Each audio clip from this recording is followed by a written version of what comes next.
Welcome to the ITSP Magazine Podcast Network.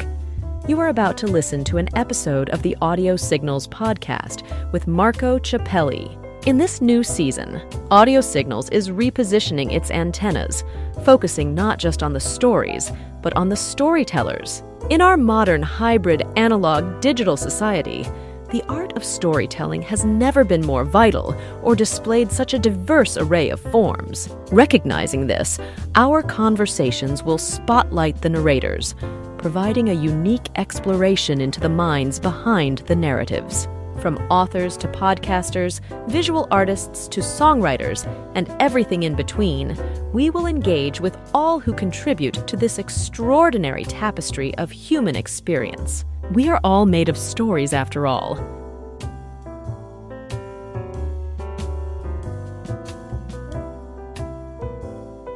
Hello, everybody. This is Marco Ciappelli on Audio Signal Podcast. Another episode today, another story to tell. As you know, as I say many times, I believe that we are all made of stories since the beginning of time, and even now in this era of digital communication, still stories, and maybe even more nowadays, stories are important. So this is what we do on Audio Signal. We talk about stories, storytelling, and storytellers, which are the one behind the stories.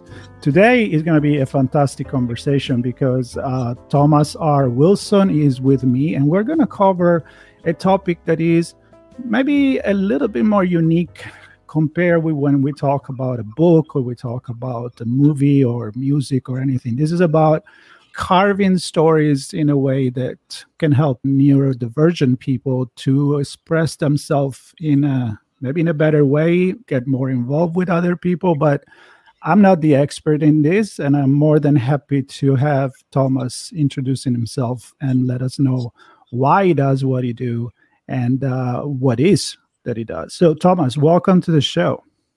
Thank you so much.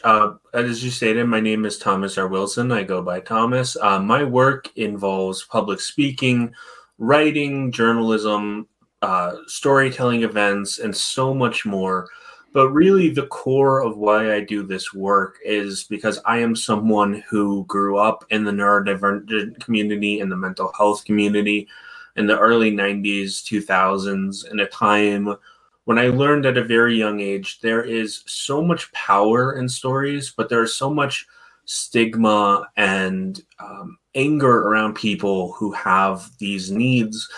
And really the core of the work and why I do it is to help bring stories into the world and into communities that are often disconnected from businesses or resources, but also really to bring the power of stories, bring that element of what connects human beings in stories and empathy and the power of stories, and really focus on making sure that people can also at the same time lift up their voices, lift up their communities, and make sure that they get to tell their stories as well.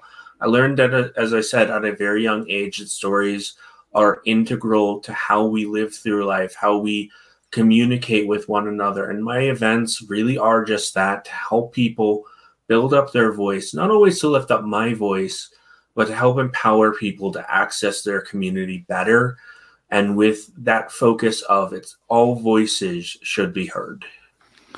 I could not agree more on many of the things that you said. And that's why we're having this conversation. When you asked me to come to the show and I heard a little bit of your perspective, I was like, well, we're kind of telling the same story in a different way. We both believe in this power of storytelling, which you said many times. But before we talked about what you do and how other people interact with you and can become themselves storyteller, I think we're all telling story, either we realize that or not. So we may as well be conscious about it and maybe tell these stories in a better way. But I want to go back to when you said you discovered at a young age that stories were powerful. Was there an event in particular that somebody, like a mentor, somebody next to you, that made you realize that, or what was that sparkle? So that really started when I was a young kid. I've always loved stories. My parents told me that, when I was 2 years old, I gravitated towards books. And when I was 4 years old, I loved hearing stories. But I think the real first interaction was with Edgar Allan Poe's The Raven. I heard that at about 5 years old. And I realized that was one of the first stories that really clicked in my mind and went, oh, wow, there's a lot of emotion. There's a lot of power in this. And that set me on my path of wanting to be a writer. But I remember when I was about maybe 7, 8 years old, my mother took me to a storyteller festival. And that is one of the major turning points in my life because I got to listen to, I feel like it was over 20 different professional storytellers telling stories like the Iliad and ones from folklore. And when I was at that event, I remember sitting in an audience and hearing the story of the Odyssey. And I remember in that moment, I got up, looked at my mom, and just said, this is what I want to do with my life. And the great thing about my mom is she said, okay, well, then make it happen.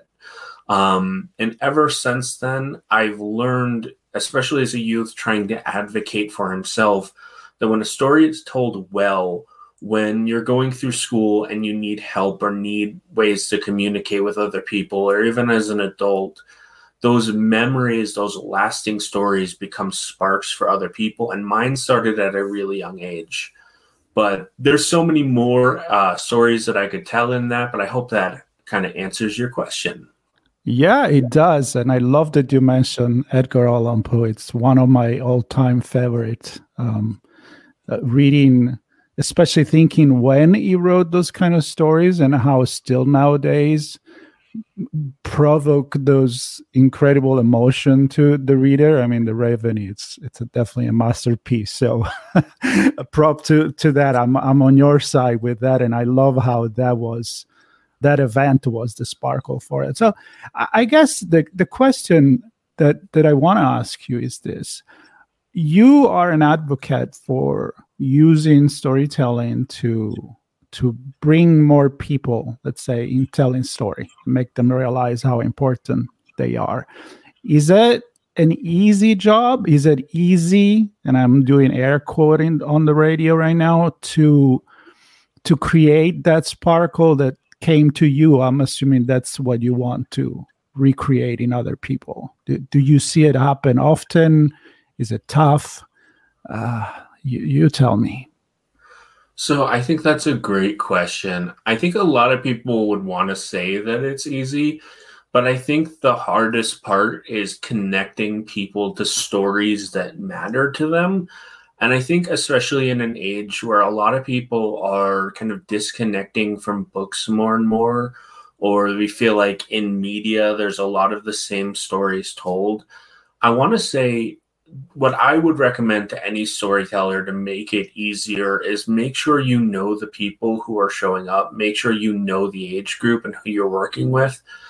Because ultimately, I've been telling stories my entire life. I have a lot of practice in this.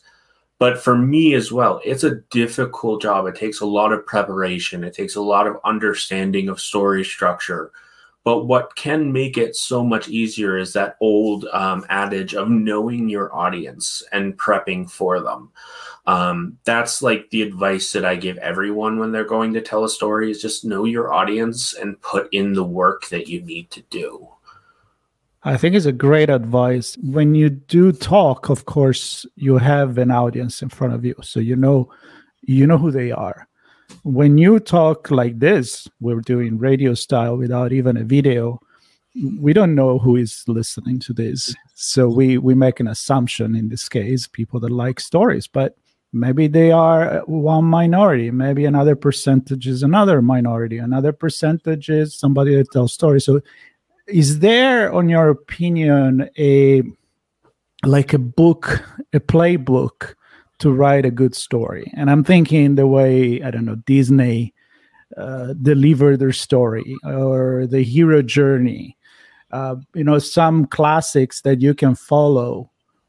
But you then adapt it to your own audience. So what's the trick there between knowing the rules and bending the rules?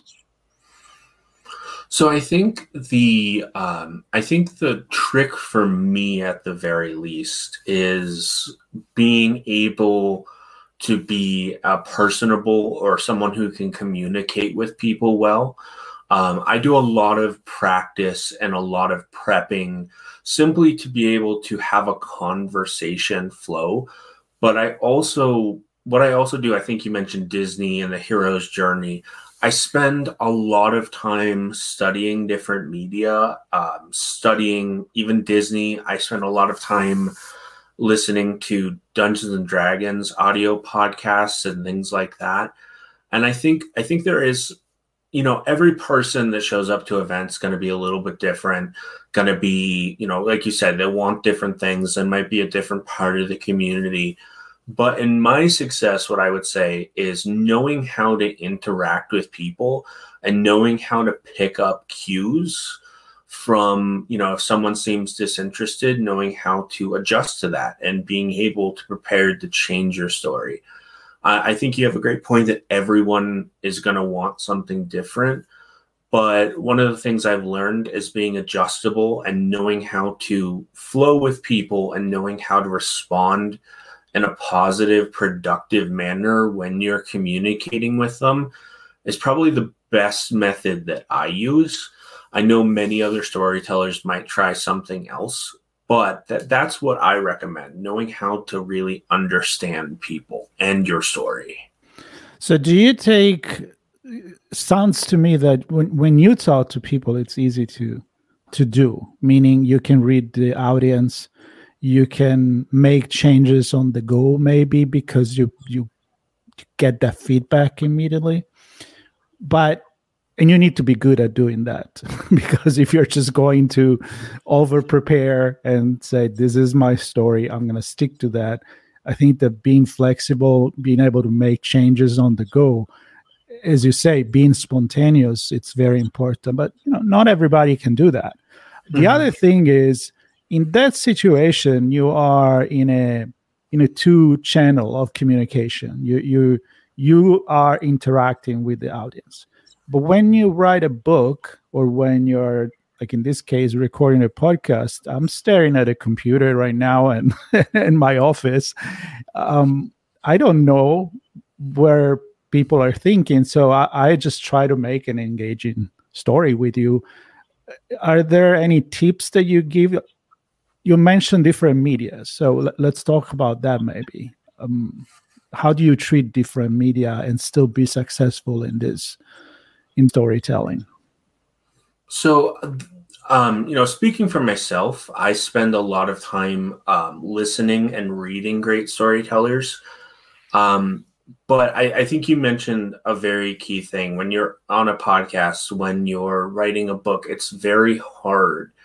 And I think, it's again, such a hard question to answer for every media. But I think being aware of current trends in storytelling, knowing how, let me think of how to say this, knowing how to apply what is, not popular in the sense that it's being overdone, but I feel like knowing what you're trying to communicate and knowing that you understand your story well enough, knowing that you understand, like, I've personally worked on a book around a sci-fi world, and one of the things that I did was I very much did a lot of research into modern films and modern aspects. And in that, I really broke down what I felt made the stories great. I looked at the plot, like you said, the hero's journey, and I cross-referenced that with a great deal of other books and other ideas. And I think in the hero's journey, in books and podcasts, it's, again, going to be a hard thing there. I don't think there's any perfect answer, but I think one of the key things is knowing your story well enough to be confident in it. I think a lot of people gravitate towards authors who are not just confident in their writing, but they are passionate about what they do. They care about what they're putting out into the world. I also think there are a lot of people who gravitate towards books where the syntax and the tone and the mission of the book, the story, feels like it flows and it's cohesive. And I think the other thing a lot of people gravitate towards too is characters that are, in a lot of Greek mythology that I've read, heroes are basically demigods, but they are also intrinsically flawed. So I think part of that is also understanding how to mesh what you're trying to create with the human experience. I think, I've read books where people disconnect from stories because people feel too perfect or people feel too flawed. And I've seen many TV shows where people have a really great villain that you love to hate, and people actually like that character more than the hero. So in a lot of it, I think part of it, to summarize, is to be confident, to know what you're doing well enough, but to also understand the media around you and how it can help your story to better craft another world. Well, that's some serious, interesting tips there, and quite funny that you said that, because I just published today. So when people listen to our conversation, they can go back and listen. An interview I did with Gary Braver. He wrote about 10 books. He's a pretty successful writer in the mystery world. He's done very interesting thing, but he's also a professor of, actually retired now, professor at a university teaching writing. And he made exactly the point that you made. When you do a detective story, for example, he was giving this idea where you tell the story that the detective is trying to resolve, but you have another story, which is maybe the inner fight, the inner problem, that personal problem that is also trying to resolve at a human level, and maybe make it more personable. So what you said, it seems to me, it makes a lot of sense, and even to professor to teach writing. So I love that part, and it's definitely something to think about a lot. I would like to go into the specific of your target audience when you do the job of involving neurodiverse people to the table. Can you describe me a little bit of what that story is? How do you even put this community together? I know you work locally a lot. So what do you do when you do this kind of event with this kind of target audience? So a lot of the work I do, it actually involves reaching out and connecting with organizations. And when I bring people together at events, one of the core aspects is making sure there's a place where people feel safe and they feel like they can access it within a reasonable accommodation. A lot of the people I work with, they may drive, they may have alternative services, but one of the main things when I set up a storytelling event or I do Dungeons and Dragons, other things that I do, is making sure that the people first and foremost feel safe, they feel protected.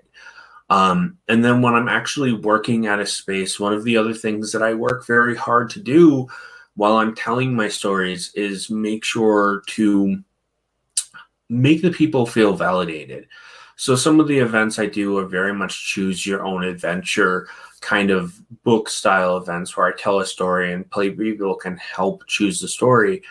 And a lot of my demeanor, a lot of how I behave and how I act is meant to be encouraging, but it's also very sincere. I believe a lot of people in my community and in a lot of other communities have had experiences with events where people are not put first. They're put after the setup or after how much it costs to be at the event. And that becomes a very real thing.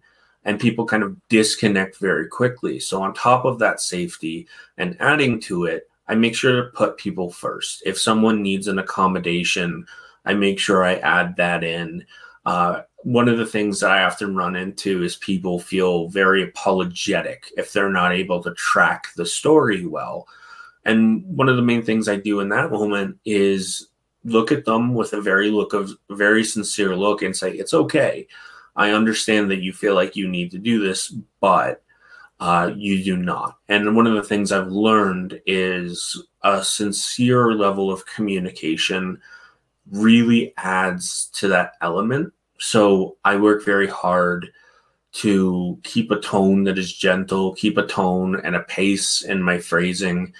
And I work with a lot of people who are very high functioning, but like the last little piece, and I'm more than happy to break this down more, is making sure that people, on top of being treated well and their needs are met, is creating a respectful space where people don't have to worry about someone cussing them out or judging them or making fun of them. And I make sure at my events that everyone understands that we are going to treat one another with utmost compassion and empathy. And if there is a problem, to come to me first, and I will resolve it as the group needs. Well, I would like actually for you to go a little bit more into this, because I have this conversation on my other podcast quite a bit, Redefining Society, where we, in the technology world and cybersecurity, there is a lot of groups that are oriented and made for the inclusion part, for the neurodiverse. And so I had this conversation, but not being one of them, I think I have the gift of empathy, but it stops to a certain point. It's not like you're experiencing exactly. So if you could try to tell a deeper story about that comfort environment, a comfortable open space environment where people can really start telling their own story without the fear of being judged. I think the audience will be very much interested in understanding that more. Absolutely. So, to tell it in a realm of the story, one of the things that I do when I show up at a space, like I do an event at a local autism store. It's called the Autism Community Store. And I run those every Saturday in my area. And first thing that I do is I make sure I show up early, because that reduces my own stress. But in this event, in this story, in this world that I'm creating, one of the things that a lot of these people are looking for, and you might hear a phone call in the background or something. It's okay.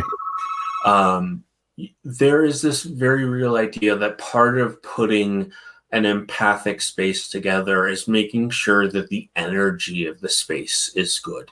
A lot of people like myself who have anxiety, when we walk into a new space, we don't like it when it's super loud or there's a lot of moving pieces or it's crowded. So I help set up in my own way tables and chairs with enough spaces and enough distance between one another.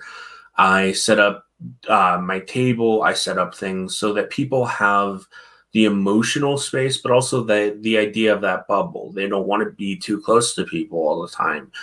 And as people walk in, I make sure to approach them and say hello. If they're returning, I show up, greet them with a very genuine smile. But I also am willing to approach their energy level and their emotional space with an understanding. I think you mentioned, your empathy runs out. I think everyone does. But part of that practice for me is making sure I have the perspective. I have the willingness to kind of put myself last if I need to and remove my ego. So I have two people who show up on a regular basis. They are now excited to play Dungeons and Dragons. And when they walk in and they see me, they become very talkative and they're super excited. And sometimes all they need for me is to acknowledge that, not treat them like kids who are being talkative and being problematic, but treating them like people who their point matters and listening with intention, making eye contact, making sure that if they need me to sit down next to them, I ask them. And then when they say yes, I can sit down next to them. I can make sure that I'm actively engaging what is exciting for them, but with an energy level that is very calm. I've learned that a lot of people, when they come in and they're excited, there's an underlying anxiety. So I do my best to keep my heart rate down, keep myself centered on the moment. And as people roll in, I'll approach each person and help them get set up in the game. And when we're actually playing, one of the core things that I do is help to make sure that people get active time to communicate and to be heard by the group. So there's a lot more I could really dive into, and this whole process is very complex, but I hope that kind of gives a better understanding on what that setting can be like. It certainly does, and I want to thank you for that. I think that what many people would look at something that they consider details, for you, it's the actual core of the entire event. Correct me if I'm wrong, meaning the details are really maybe as important, if not more important, than the event itself. Yes, I would also agree. Making sure that people feel like they matter is just as much as that. Yes. Yeah. So let's talk about the choice, and you mentioned the use of Dungeons and Dragons, which it's a fantasy tabletop that it's a role playing. I'm assuming a lot of people know what it is, but also it's I believe it started in the early 1970s. So there may be people listening now that they haven't experienced that. And I want you to tell me why a role player game like this, it's important for your storytelling session with this community. And also, I guess, why do you think is still relevant, something that is done pretty much with your brain and your fantasy without the aid of technology? Seriously, like in the time of virtual reality, of getting online, multimedia, interactive world, Dungeons and Dragons is still very much relevant. So if you can, a little background for those that maybe are not familiar with it, and why it's a great tool for you to use. So I mean, it's been around at least since the 70s, I believe. I think the core aspect of Dungeons and Dragons, I mean, it went through a major revival. I don't know if you've personally heard of Critical Role or some of the other larger D&D troops where they do like what they call actual plays, which are like very much little plays done in D&D. And I may be misspeaking a little bit for the sake of time, but I think the thing that keeps Dungeons and Dragons alive, no matter how influential a creator is human connection. I run a lot of games online, to be honest, but in the work I do, this game is so important because not only is it a storytelling service, it's something that helps to uplift voices. I mentioned just a bit ago that I make sure each person is heard. And the actual turn-based system in Dungeons and Dragons is really useful for this because people get a group activity, but they also get one-on-one interaction from time to time with the person telling the story. A lot of the work I do is actually with beginners and helping them learn the game in the way that they need, but I work with experienced players as well. But this game is actually beautifully crafted. I often tell people I think that Dungeons and Dragons and all of the supplements and books that have been made over the years are very much made by people from my community. It's very clear. But I often find that, in general, the rules are very complicated. And in my work, what I do is I simplify that. I make it flow. But this game is also incredibly useful for helping develop self-advocacy skills by giving prompts and questions that when I'm working with individuals that are looking for that, they can get ways to interact with the real world. It's a beautiful game that incorporates math and creative processing and creative problem solving, peer-to-peer engagement. creative fantasy development, backstory development, lore creation, group storytelling. It's a fantastic game for all of these elements. And again, it's something that would take a long time to fully explain. But in someone who has my skill set and my experience, it's also something that really can help build up community, help make friendships, and actually help with those neurodiverse needs while honoring people and making sure that we don't continue to leave people behind who want to access their community. There's so much that I could say in the very limited time we have, but the core of it is it's a human interaction game that has so many capabilities for adaptation and ideas and just so much more.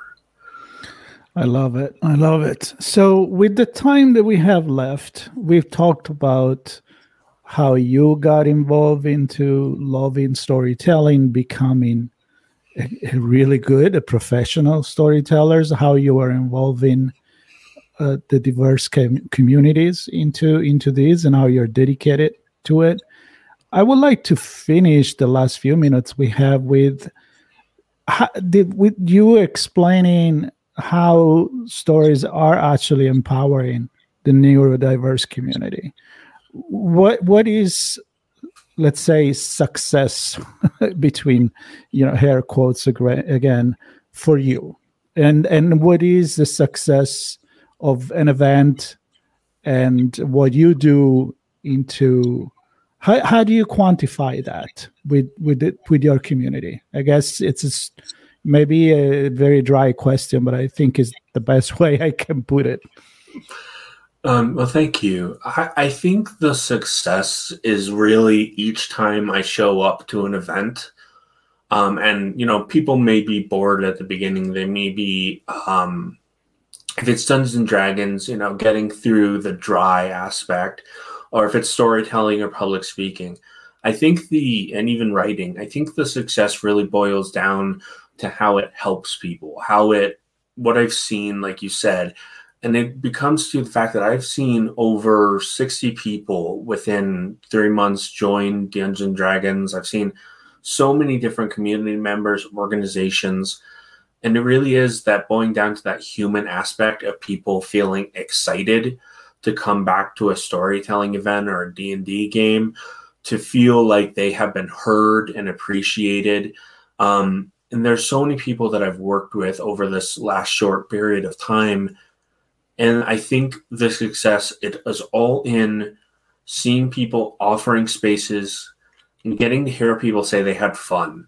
They got to practice skills. I mean, I know one kid who said that, it was amazing how I was able to take care of everyone and keep the story going. This is maybe like a 12-year-old who then called me the world's greatest game master, which is a term in Dungeons and Dragons.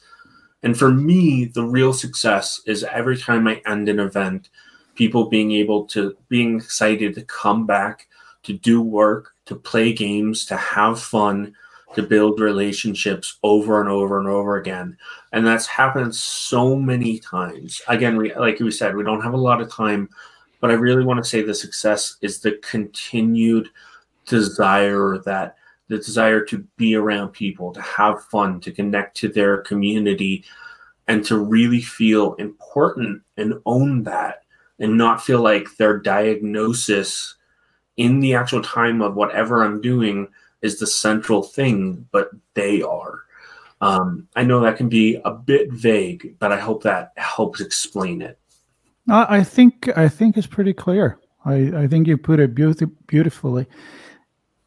So you're the world's greatest dungeon master, which is great. I mean, I think that's the biggest compliment you can get for someone that has passion for this. So props to the 12 years old that told you that. It must have felt really, really good.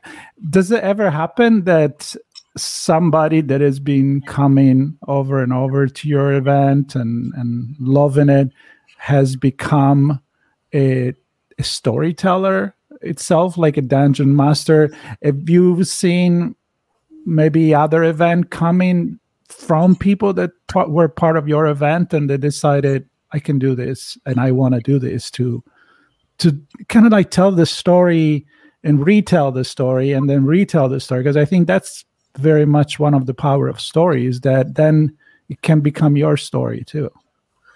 I have seen that, and it hasn't happened as much as I would like, but I believe that my work is only just starting, and I believe in the next several years there's going to be more and more people. I really believe that this work needs to be done by more and more and more people. And I found myself at a very niche kind of community that I believe is going to grow very much. And at the end of the day, I may not have hurt a lot of people, but I'm hoping through continuing stories, it does happen that many more people will be inspired and continue to do this wonderful work. And I hope that this conversation that we had could contribute to that. I hope that people that are listening, maybe they get motivated to do something like this in their area, maybe get in touch with you, get some advice, maybe learn more about what you do. And of course, for that, I will have all the links to your LinkedIn, to your website. I know you have a blog. I will list all of that in the notes. And I would encourage to get in touch with Thomas if you are interested in learning more about what he does. And I hope you enjoyed this conversation. As I often say, Thomas, I don't do what you do, but I do have the same vision in terms of, even if one person will listen, it's going to change for the best. It's going to get motivated to do something about their passion. I think it's a successful episode. Even one person, that's what matters to me.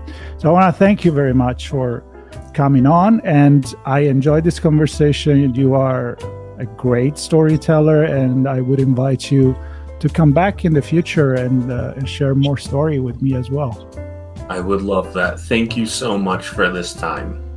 Of course. Thank you very much to you and to everybody listening. Stay tuned, subscribe, and there'll be many more other stories about stories, storytellers, and storytelling. Thank you very much.